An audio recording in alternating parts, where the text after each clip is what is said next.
دودھ کا دونا سیرت میں سن لو. اللہ کے رسول ہجرت کے لیے جب مکے سے مدینہ منورہ چلے, راستے میں صدیق اکبر کو بھوک لگی. بھوک کی وجہ سے صدیق اکبر کے چہرے پہ آثار ظاہر ہوئے, تو اللہ کے رسول نے صدیق کی بھوک کا خیال کرتے ایک جھوپڑا دیکھا. اس جھوپڑے میں ایک عورت تھی, اس کا نام معبد تھا. معبد کے پاس صدیق اکبر کے ساتھ حضور گئے اور صدیق اکبر سے کہا, ابو بکر اس سے پوچھو کیا یہ کچھ کھلا سکتی ہے. حضور نے خود نہیں کہا, حضور نے پوری زندگی کسی سے کچھ مانگا ہی نہیں, لیکن جب بات آئی ہے کچھ پوچھنے کی تو صدیق اکبر کو آگے کیا. ابو بکر پوچھو یہ کچھ کھلا سکتی ہے.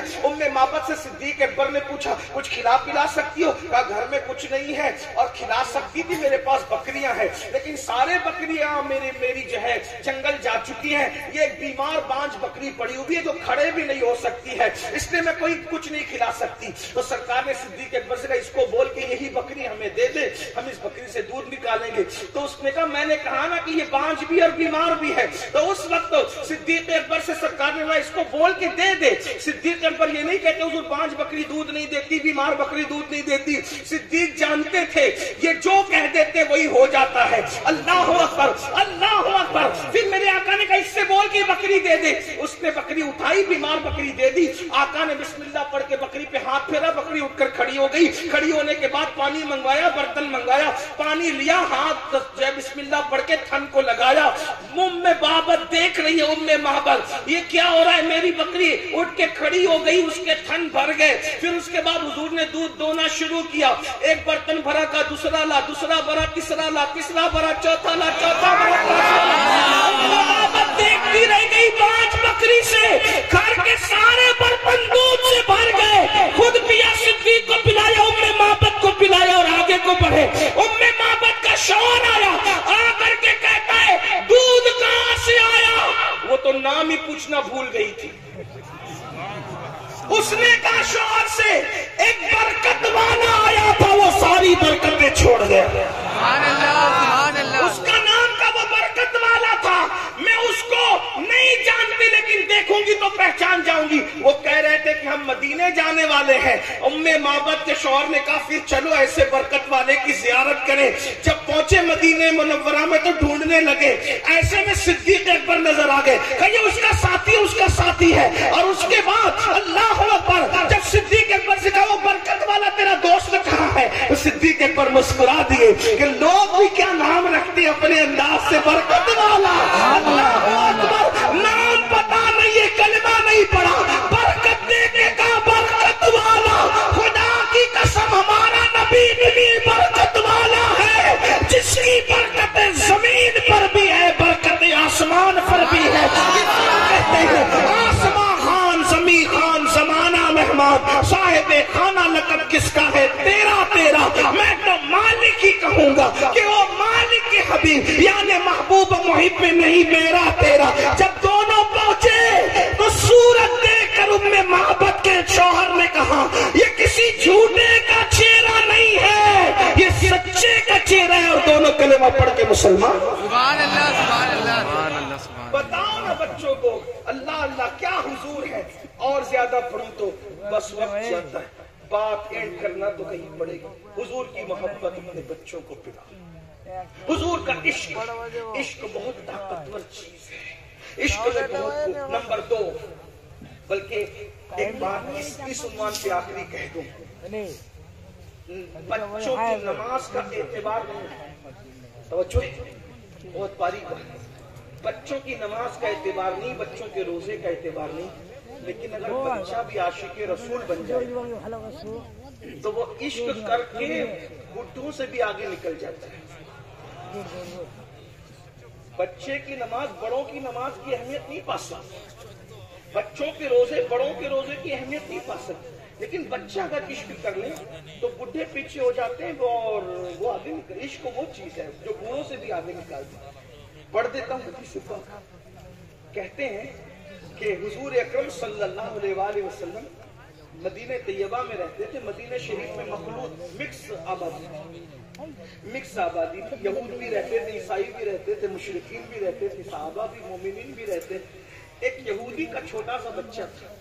ایک مرتبہ وہ گھر سے نکل کے کہیں جا رہا تھا, حضور پہ نظر پڑی, اللہ کے رسول پہ نظر پڑی, ننھا سا حضور پہ نظر. پوچھا کون ہے؟ کہا یہ ہمارے نبی.